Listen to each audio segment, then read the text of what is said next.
So this is the Book of Hours of Richard III. It was written in about 1420 in the City of London, and we know nothing about its ownership until Richard III takes ownership when he's king. So from 1483, he owns it until his death in 1485 at the Battle of Bosworth.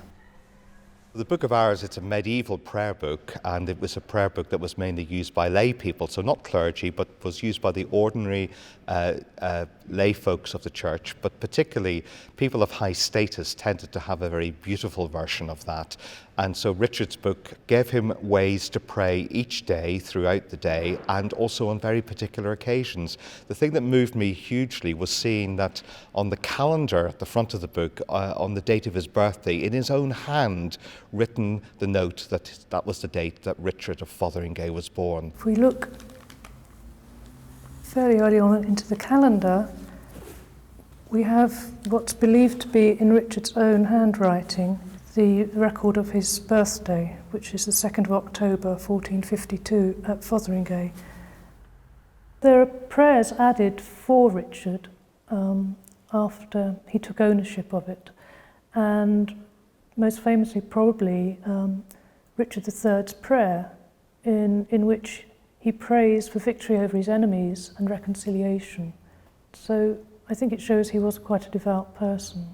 I was greatly privileged to be able to hold Richard III's Book of Hours. It felt very moving to me to be so connected to history, and actually felt very connected to him. It's in its 16th century binding, one clasp missing.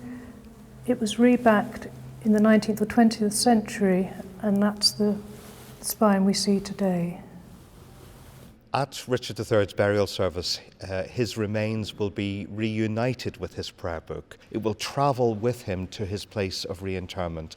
And every time I tell that story, I feel the hairs on the back of my neck rise as history 530 years ago with the present come together in this moment in Leicester Cathedral when the King is finally laid to rest. We also hope it'll be available in Leicester, probably in one of the museums in Leicester, free of charge for people to come and see it themselves.